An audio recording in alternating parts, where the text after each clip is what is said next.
Bonjour à toi. Dans cette petite vidéo, laisse-moi te montrer la voix de Toko Zero. Ouais, Toko, ça c'est à cause de l'accent là, celui-là. Là.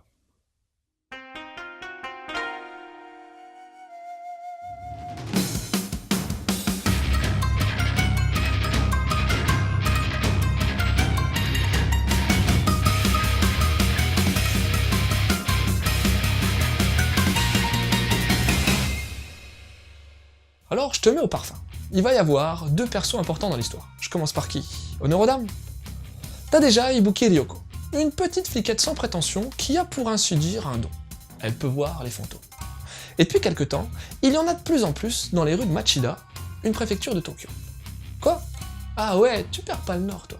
Le deuxième perso, c'est Shingyoji Hayato. Alors lui, c'est encore plus particulier. Ce genre a un rocker rebelle, qui ressemble beaucoup à Spike Spiegel, soit dit en passant, qui a une épée dans sa guitare. Ouais. Attends, c'est pas tout. Quand il est blessé, genre on lui arrache les boyaux, quelques heures de repos et hop, on n'en parle plus. Non. Mais le truc le plus étrange, c'est qu'en plus de voir également les fantômes, bon ça c'est tout, il a l'air d'avoir dans ses tatouages une sorte d'entité qui peut faire pas mal de dégâts. Alors, qu'est-ce qui leur arrive à ces messieurs dames? En fait, Shingyoji, il lui est arrivé un truc chelou il y a 40 ans. Une sorte d'artefact a été découvert pendant des fouilles et son pouvoir s'est disséminé un peu partout. Tu t'en doutes, Shingyoji a récupéré pas mal de pouvoirs, mais c'est pas le seul. Il y a d'autres gars qui en ont également reçu. Et ces types-là, ils cherchent à récupérer les pouvoirs de notre héros. Alors Ibuki va tenter de lui filer un coup de main, mais elle va vite se rendre compte qu'elle s'est mise dans un merdier pas possible, où le sang va couler et les têtes vont gicler.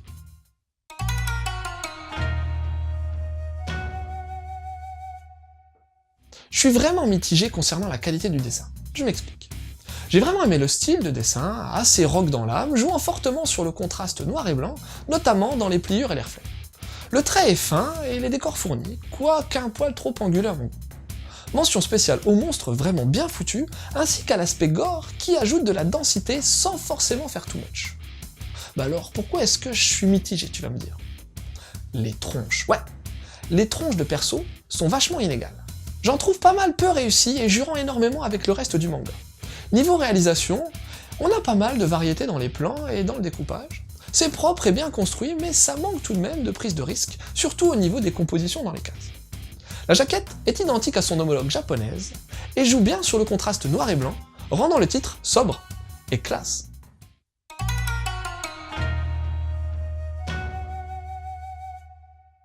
Bon, comme c'est de plus en plus le cas pour certains auteurs ayant eu un grand succès, tu vas avoir droit à une collaboration entre un scénariste et un dessinateur. L'histoire, c'est Fujisawa Toru qui l'a créée. On lui doit bien évidemment GTO, et pratiquement tout ce qui est en lien avec GTO, mais aussi d'autres types comme Rosy Zero, Rosy Prose, Momo Hider, Kamen Teacher, mais également un certain Toko, dont Toko Zero est certainement la suite spirituelle.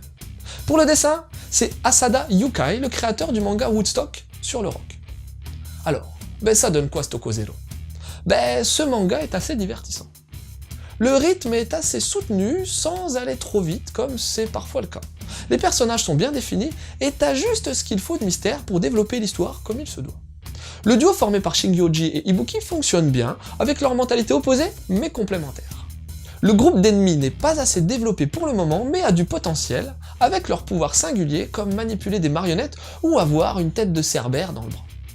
J'ai aimé le petit côté ésotérique qu'on trouve dans le titre, qui s'est parfaitement fondu avec l'ambiance contemporaine du Tokyo actuel, et même si pour l'instant le lien avec le manga Touhouko n'est pas franchement marqué, ce sera certainement chose faite lors des 3 volumes qui suivront, étant donné qu'on sait déjà que Toko Zero est en 4 tomes finis. Bref, un titre d'action qui révolutionnera pas le genre, mais qui remplit bien son job, et qui te fera passer un bon petit moment. En lien avec Toko Zero? Il y a déjà Toko. 100% créé par Fujisawa Toru, ce manga en 3 volumes va te raconter l'histoire d'une section de police, Touhouko, qui s'occupe d'éliminer des fantômes. Après, t'as un classique du genre, Sazanais.